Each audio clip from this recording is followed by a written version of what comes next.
नमस्कार, स्वागत है आपका धर्म में। मैं हूं आपके साथ अनन्या बेदी। हर दिन धर्म की इस खास यात्रा को आगे बढ़ाते हुए हम आपको लेकर चलते हैं एक ऐसे स्थान पर जहां ईश्वर के होने का अद्भुत एहसास होता है। ऐसा स्थान जहां रहस्यों का भंडार है। और इसी यात्रा को आगे बढ़ाते हुए आज हम आपको लिए चलेंगे महादेव के ऐसे धाम पर जहां की मान्यताएं आपको आस्था में सराबोर कर देंगी, जहां महादेव निवास करते हैं और जहां जा पाना बेहद कठिन है। तो आइए चलते हैं महादेव के धाम मणिमहेश में, लेकर चलते हैं आपको।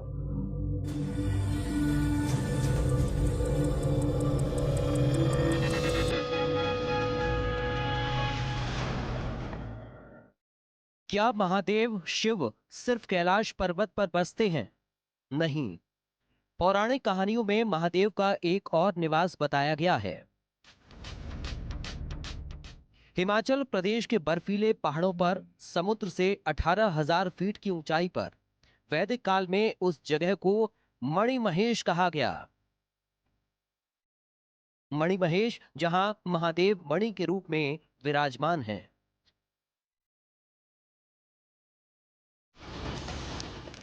इंटरनेट पर जाएंगे तो उस मणि की कुछ ऐसी तस्वीरें दिखाई देंगी, पहली नजर में धोखा हो जाएगा कि ये चकाचौंध सूरज की रोशनी है। लेकिन ऐसा है नहीं। सूरज उस मणि से ठीक विपरीत दिखाई देता है। यानी उस पर्वत पर एक ही वक्त में दो रोशनियां दिखती हैं, पहली सूर्य की और दूसरी महादेव के मणि रूप की।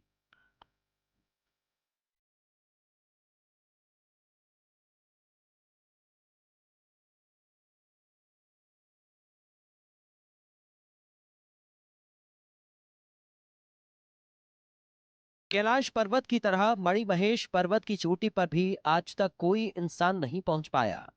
लेकिन एक कोशिश आज हम भी करेंगे। उन दुर्गम रास्तों पर चलेंगे, ऑक्सीजन की कमी से लड़ेंगे, बर्फीले तूफान से भिड़ेंगे और बेहद करीब से देखेंगे उस अद्भुत पर्वत की चोटी पर महादेव के मणि रूप को। भोले भोले भोले भोले। एक ऐसा सफर, कुछ ऐसी तस्वीरें, महादेव का एक ऐसा रहस्य जिसे देखते ही आंखों पर यकीन नहीं होगा।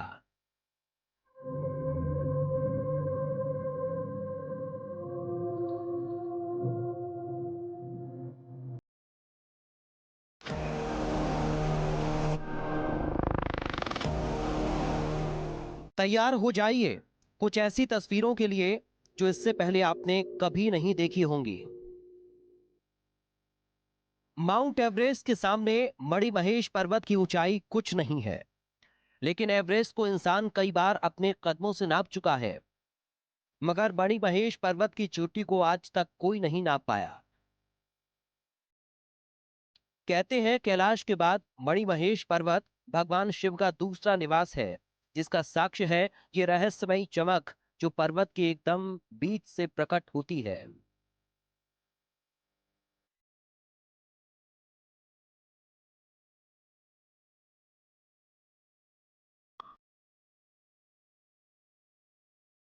इंटरनेट में इससे जुड़ी तस्वीरों की भरमार है, जिनके दम पर चमत्कार का दावा किया जाता है। कहते हैं ये चमक कुछ और नहीं, शिव के गले में लिपटे वासुकी नाग की मणि है।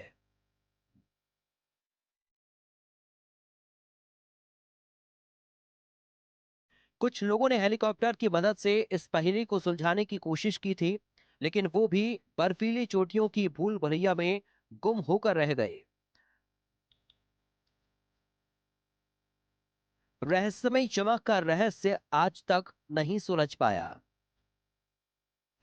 मणिमय कैलाश। तो मणिमय कैलाश का अर्थ यही कहा जाता है कि विद्वान लोग ने शास्त्र में यह अर्थ निकलता है कि मणि एक प्रकाश की तरह चमकते रहता है। ये परमात्मा का जो है तेजस्वी रूप है। जो हम सोचता है जो सर्प वाले जो मणि समझते हैं, वो उस मणि नहीं है। जो यहाँ मणि में जो है भगवान महादेव का जो मणि जो प्रकाश है, मणि की तरह चमकते रहते हैं। जो मतलब मणि को दृष्टांत देते हुए मणि की तरफ जो है प्रकाश चमकते रहते हैं रात दिन जो है, तो ये अर्थ निकलता है। परंतु लोगों को यही सोचते थे मणि मणि, भगवान तो महान है ना जी। मणि तो एक अणु होता है, एक छोटा सा चीज है ना जी। भगवान तो विशाल प्रकाशमान है, मणि तो छोटा होता है। तो अपना आदमी सब अपना अपना भाव है लोगों का समझना। भगवान शिव के चमत्कारों से जुड़े कई किस्से और कहानियां सुने भी हैं और पढ़े भी, लेकिन ऐसा बहुत कम ही सुनने और देखने को मिलता है जहां भगवान भोलेनाथ अपने भक्तों को स्वयं साक्षात दर्शन देते हों। हिमाचल में हर साल ऐसी ही एक यात्रा होती है। इस यात्रा को पूरा करने वाले लोगों को मणि के रूप में भगवान शिव शंकर के दर्शन होते हैं। यही वजह है कि इस यात्रा को मणि महेश यात्रा कहा जाता है।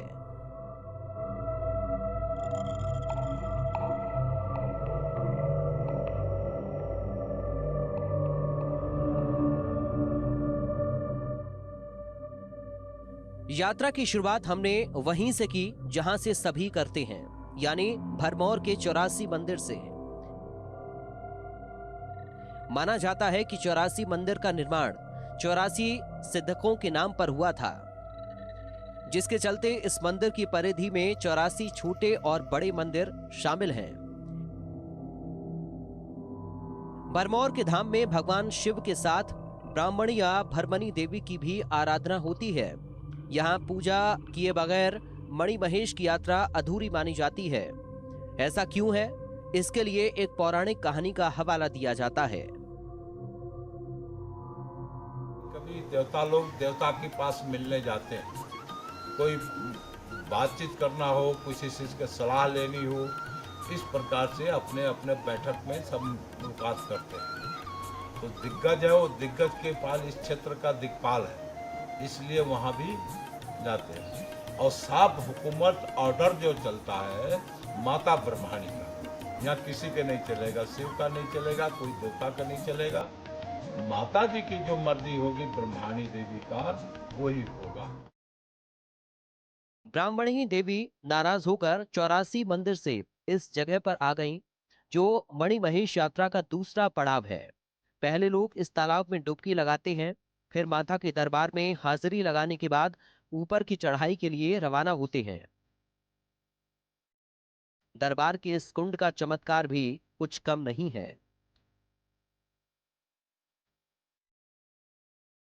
इस सरोवर में पानी कहां से आता है ये कोई नहीं जानता, बस मंदिर के नीचे से पानी बहता रहता है। आज इसका पानी कई गांव की प्यास बुझाने में काम में आता है। यहां से हंसल तक हमें गाड़ी से जाना होगा। यहां से करीब 14 किलोमीटर लंबा पैदल सफर शुरू होगा। कई कठिनाइयों को पार करने के बाद उस मणि महेश पर्वत के दर्शन होते हैं, जहां महादेव की मणि की चमक दिखाई देने का दावा होता है। हमें हंसल से शिव का घरात, वहां से भैरव घाटी, फिर गौरी कुंड, इसके बाद मणि महेश पर्वत तक जाना था।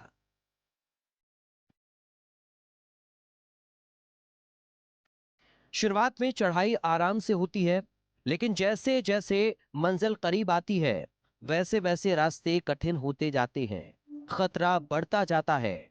ऊपर से कभी भी आफत की बारिश हो सकती है। इस बोर्ड को देखिए जरा। इसका सीधा मतलब यह है कि इस पूरे रास्ते में जगह जगह पर बड़े बड़ी चट्टानें गिरती रहती हैं।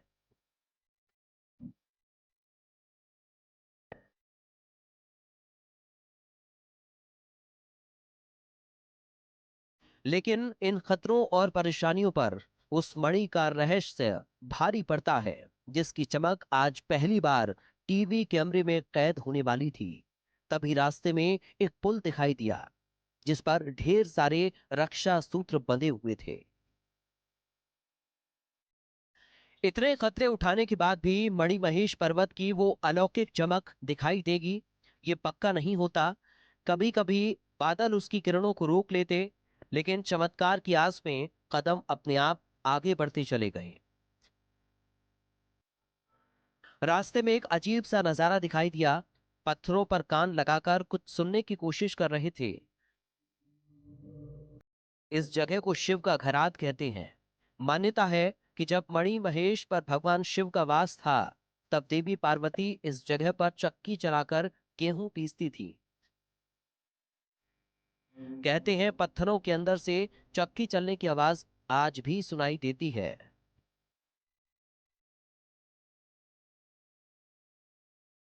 हमने भी उस आवाज को सुनने की कोशिश की। बहुत हल्की कोई आवाज तो आ रही थी, शायद कोई झरना था।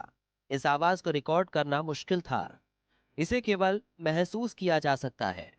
जो भी इस यात्रा में आता है, यहाँ पर गेहूं चढ़ाता है। शिव के घराट से आगे बढ़ने पर मौसम बिगड़ने लगा।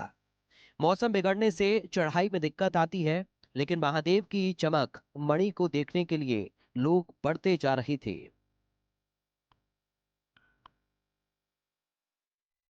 अभी मीलों का सफर बाकी है। सांस फूलने लगी थी, पैर जवाब देने लगे थे, लेकिन मणि की चमक को देखने की उत्सुकता हमारी टीम के हौसले बढ़ा रही थी। सफर में अब हमारा अगला पड़ाव था भैरों घाटी, जिसकी कहानी जुड़ती है भस्मासुर से। शिव से वरदान पाने के बाद भस्मासुर महादेव को ही जलाकर भस्म कर देना चाहता था। भस्मासुर से बचने के लिए शिव को कई दिनों तक पहाड़ और गुफाओं में छुपकर रहना पड़ा था। कहते हैं कि उस दौरान भगवान शंकर इस जगह पर कुछ दिन ठहरे थे। वो गुफा अब इस झरने के पीछे किसी कोने में है, जो अब नजर नहीं आती।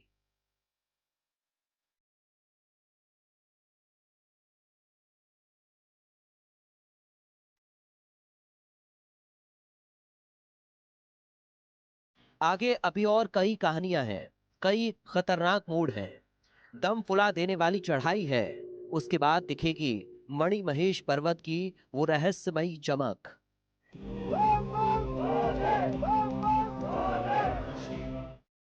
जिसे लोग महादेव से जोड़कर देखते हैं। आखिर कैसा होगा वो नजारा?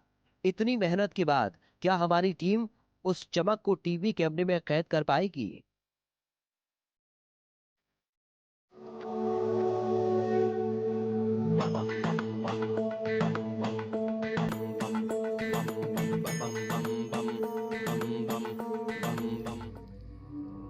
पुराणों के अनुसार कैलाश पर्वत पर महादेव का वास है, जिससे वहां कोई नहीं पहुंच पाता।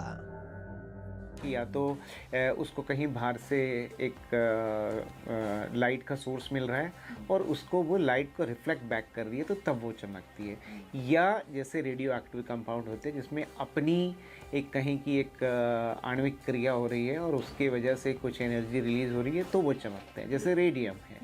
तो अब यहाँ पे आपको देखना पड़ेगा कि क्या कारण हो सकता है। क्या कोई रेडियो एक्टिव कंपाउंड है जो ऐसे चमकता है जिसको आप वो कह रहे हैं, और रेडियो एक्टिव नहीं है तो कहीं ना कहीं वहाँ पे कोई ऐसा मटेरियल है जो लाइट को रिफ्लेक्ट कर रहा है और कहीं ना कहीं से लाइट आ रही है।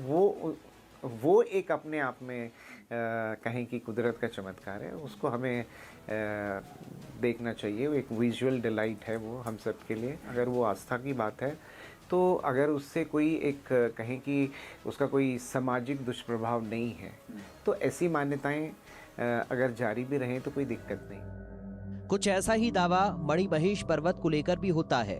कहते हैं साल के 6 महीने महादेव इसी पर्वत पर रहते हैं, इसलिए वहां चढ़ाई नामुमकिन है।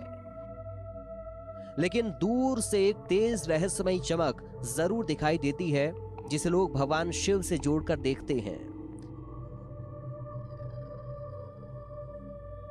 रोशनी को देखने के लिए हमारी टीम आगे बढ़ती जा रही थी, लेकिन रास्ते में हमें कुछ लोग ऊपर से उतरते हुए दिखाई दिए, जिनकी बातों ने हमारी हिम्मत को तोड़ दिया।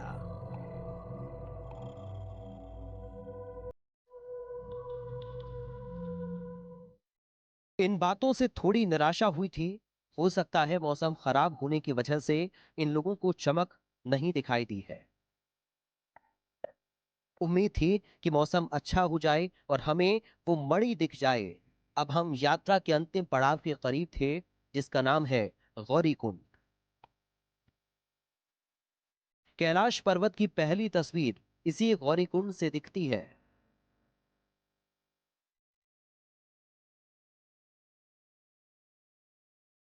मणिमहेश नजर तो आने लगा था, लेकिन अब भी हमसे काफी दूर था। चलते चलते सुबह से शाम हो गई।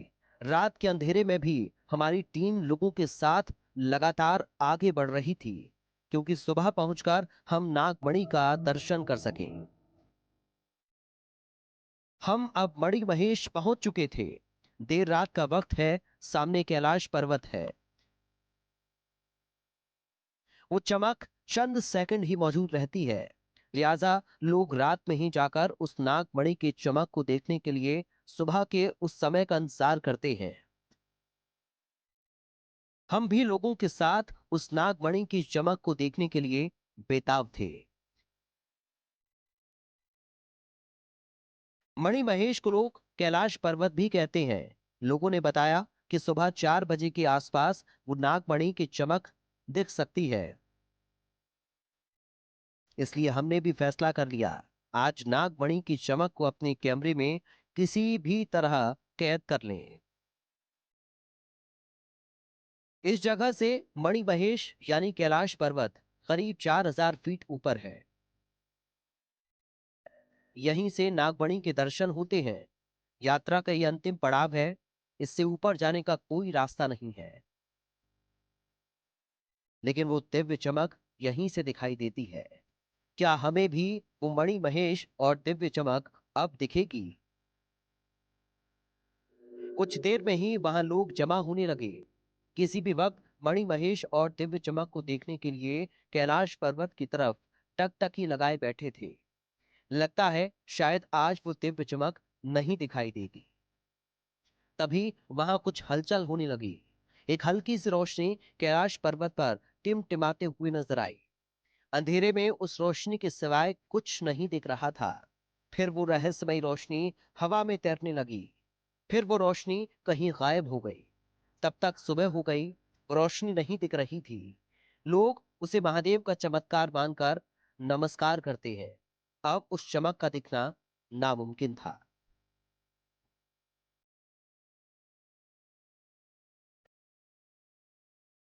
हमें जो तस्वीर इंटरनेट से मिली, वो इस तरह जो हमें टिमटिमाते हुए तारे जैसा दिखा था, उस तरह नहीं था। अब इन दोनों में कौन सी तस्वीर हकीकत है, इसे जानना भी जरूरी है।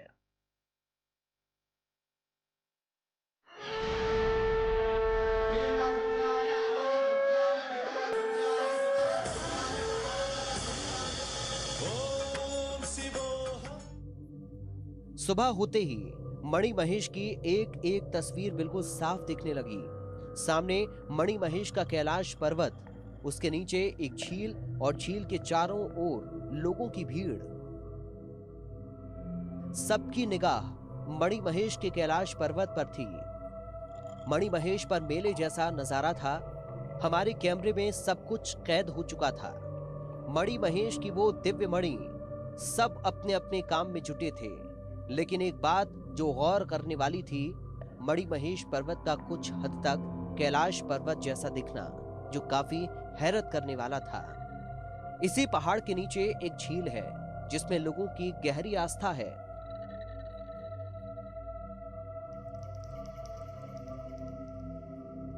इसकी मान्यता है कि महादेव इस कुंड में स्नान करने आते थे और पार्वती माता नीचे गौरा कुंड में नहाती थी।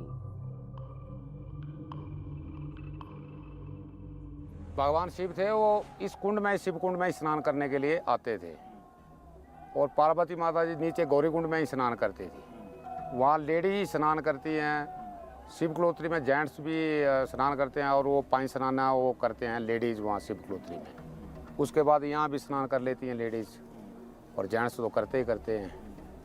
तो क्या शिव जी स्नान करने के लिए यहाँ आते थे? यहाँ आते थे। कुछ पूर्वजों की बात है, पूर्वज बोलते थे पहले कि आटा फेंकते थे जैसे ना, तो नंदी के जो पैरों के निशान होते थे ना, वो लगते थे उसके ऊपर आटे के बीच में ना, पता चल जाता था उसका कि आए हैं या नहीं आए हैं। अब वो पुराने जमाने की बात है, आपका जमाना तो क्या, अब किसने देखा है इस बात को। इस झील में बिना डुबकी लगाए यात्रा पूरी नहीं मानी जाती। मान्यता है कि महादेव साल में 6 महीने इसी मणि महेश पर वास करते हैं और चोटी से दिखने वाली चमक महादेव की बासुकी नाग की मणि है।